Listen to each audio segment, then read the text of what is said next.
بسم اللہ الرحمن الرحیم. دس از محمد اقبال فرام ٹورانٹو. السلام علیکم.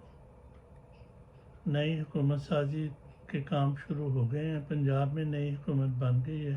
آج KPK میں بھی نئی حکومت بن گئی ہے. قومی اسمبلی کا اجلاس بھی ہوا ہے کل، اس میں تقریریں بھی ہوئی ہیں، اور سنڈے کو قومی اسمبلی کے اجلاس میں وفاقی حکومت بھی بن جائے گی. مریم نواز صاحبہ جو نئی وزیر اعلیٰ بنی ہیں، ان کو اپنے فوٹو شوٹ سے ہی نہیں مل رہی فرصت. بظاہر لگتا ہے کہ جیسے پنجاب کے سارے مسائل حل ہو گئے ہیں، اور مریم نواز دورے کر رہی ہیں، فوٹو شوٹ کر رہی ہیں، اور ڈھونڈ کے نئے مسائل ڈھونڈ رہی ہے تاکہ انہیں بھی وہ حل کریں. تازہ انہوں نے ارشاد یہ فرمایا کہ پنجاب حکومت دے رہی ہے، رمضان پیکیج دے رہی ہے. اس میں آپ نے یہ فرمایا کہ پنجاب میں رمضان پیکیج ان لوگوں کو بھی ملنا چاہیے جنہوں نے ہمیں ووٹ نہیں دیا. اس سے صاف ظاہر ہوتا ہے کہ مریم نواز کی ذہنی کیفیت کیا ہے، ان میں روحانیت کس قسم کی ہے. وہ اپنے آپ کو شاہی خاندان سمجھتی ہیں، عوام کو رعایا سمجھتی ہیں، اور پاکستانی عوام کے جو خزانے کے پیسے ہیں، ٹیکس کے پیسے ہیں، ان کو وہ اپنی ذاتی جاگیر سمجھتی ہیں. اور وہ ان کو سمجھتی ہیں کہ وہ اگر ان لوگوں کو بھی دینے چاہیے، رمضان پیکیج ملنا چاہیے جنہوں نے ہمیں ووٹ نہیں دیے. اس سے ان کی ساری ذہنی کیفیت، رعونت اور تکبر ظاہر ہو جاتا ہے. کل قومی اسمبلی میں جو تقریریں ہوئی ہیں، اس کو دیکھ تو یقین نہیں آتا کہ یہ پاکستان کی قومی اسمبلی ہے اور اس میں ایسی تقریریں ہو سکتی ہیں. سب سے پہلے وہ جو جنید اکبر صاحب PTI کے رہنما ہیں، انہوں نے تقریر کی، اتنی جذبے والی، اتنی جوش والی، اور اتنی انرجیٹک اور اتنی بہادری والی تقریر، جس میں آپ نے فرمایا کہ ہم اس اسمبلی کو ہی نہیں مانتے کیونکہ یہ اسمبلی جو ہے فارم 47 کی پیداوار ہے. جب تک اس اسمبلی میں جو فارم 47 پر آنے والے گھس بیٹھیے نکلیں گے نہیں، اور فارم 45 والے واپس نہیں آئیں گے، اور PTI کو ان کا حق واپس نہیں ملے گا، ہم اس اسمبلی کو تسلیم نہیں کریں گے. اور یہ صاف ظاہر ہو رہا ہے، اس سے پتہ چل رہا ہے کہ قومی اسمبلی آگے کس طرح چلے گی. اس کی ٹون سیٹ ہو گئی ہے. دوسری طرف پاکستان کے سینئر سیاستدان محمود اچکزئی صاحب نے قومی اسمبلی میں تقریر کرتے ہوئے کہا کہ جب عوام نے عمران خان کو ووٹ دے دیا ہے تو اس ووٹ میں رد و بدل کرنا پاکستان کے آئین سے غداری ہے، پاکستان سے غداری ہے، اور پاکستان کی جمہوریت سے غداری ہے. اور دوسرا انہوں نے ایک جو سب سے بڑا الزام یہ لگایا کہ ان کے مطابق، محمود اچکزئی صاحب کے مطابق، پاکستان کی ملٹری کے سینئر آفیسرز نے پیسے لے کر اس الیکشن کو بیچا ہے. کئی سیاستدانوں سے انہوں نے پیسے لیے اور اس الیکشن کو بیچا.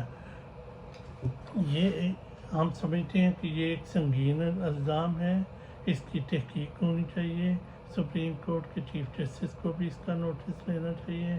آنے والی وفاقی حکومت جو کل بنے گی، اس کو بھی اس کا نوٹس لے کے ایک جوڈیشل کمیشن بنانا چاہیے، اور تاکہ اس الزام کی شفاف تحقیق ہو، اور اگر کوئی مجرم پائے جائیں فوجی آفیسر، اور پھر انہیں سخت ترین سزائیں دی جائیں.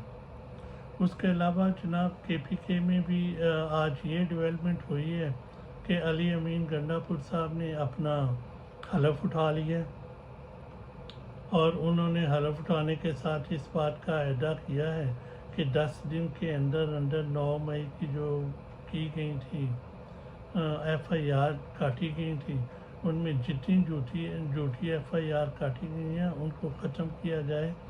اور انہوں نے ساتھ میں صحت کارڈ کو بحال کرنے کا اعلان کر دیا، لنگر خانوں کا بھی کر دیا، اور پناہ گاہوں کی بحالی کا بھی اعلان کر دیا. جو کہ یہ ایک اچھی بات ہے. اور پھر کے پی کے عوام کو ایک ریلیف ملے گا پناہ گاہوں سے اور صحت کارڈ سے اور یہ جو لنگر خانے ہیں اس سے ملے گا، ریلیف ملے گا، اور یہ ایک اچھی بات ہے. میں تو کہوں گا کہ دوسری جو صوبائی حکومتیں ہیں انہیں بھی تقلید کرنی چاہیے، اس کی صحت کارڈ وہاں بھی بحال ہونا چاہیے. پی ٹی آئی کی کال پر آج پاکستان میں، پورے پاکستان میں شدید احتجاج ہو رہا ہے، دھاندلی کے خلاف احتجاج ہو رہا ہے. بیسیکلی یہ mandate those army military establishment کے خلاف احتجاج ہے، اور یہ احتجاج ہے کہ فارم 45 کے تحت جو الیکشن کے رزلٹ ہیں ان کو اناؤنس کیا جائے، ان کو بحال کیا جائے. الیکشن کمیشن پابند ہے سرٹن ڈیز کے اندر وہ فارم 45 اور فارم 47 کے جو رزلٹ ہیں ان کو اپنی ویب سائٹ پہ ڈالے، ان کو ان کا اعلان کرے. لیکن ابھی تک وہ اس سلسلے میں انہوں نے ایسا کچھ نہیں کیا. اور جو لوگ ایکچوئل جیتے ہوئے ہیں وہ فارم 45 پکڑ کر عدالتوں میں جا رہے ہیں، سڑکوں پر نکل رہے ہیں، احتجاج کر رہے ہیں. آج پورے ملک میں احتجاج ہو رہا ہے، پورا عالمی میڈیا اس کو کور کر رہا ہے اور اس کا نوٹس لیا جا رہا ہے. اگر یہ معاملات اسی طرح چلے تو نہ تو پاکستان میں سیاسی استحکام آئے گا، نہ ہی پھر اکنامک استحکام آئے گا، اور پھر پاکستان کی اکانومی پہلے ہی بیٹھی ہوئی ہے، تو یہ معاملات کنفیڈریشن کی طرف جا رہے ہیں.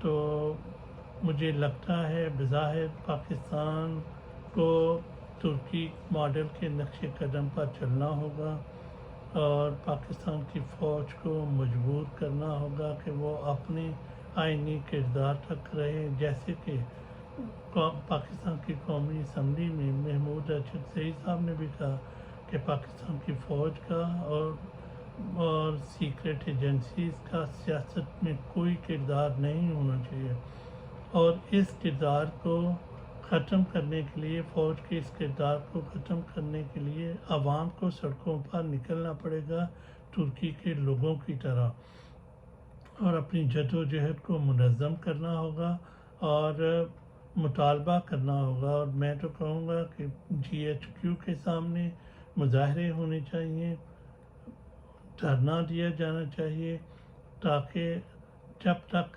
پاکستان کے قوم کو ان کا مینڈیٹ نہیں مل جاتا اور الیکشن کمیشن فارم 45 کے تحت الیکشن کا رزلٹ اناؤنس نہیں کر دیتا اور پی ٹی آئی حکومت سازی نہیں کر لیتی، تب تک یہ تحریک جاری رہنی چاہیے.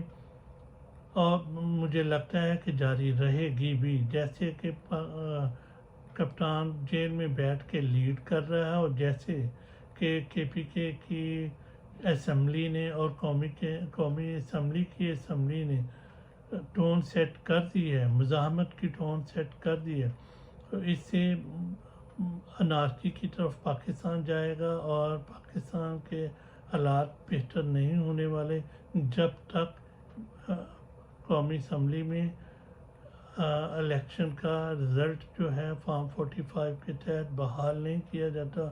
مجھے نہیں لگتا کہ یہ قومی اسمبلی سموتھ چل سکے گی. ملتے ہیں پھر کسی نئے ٹاپک کے ساتھ. خدا حافظ.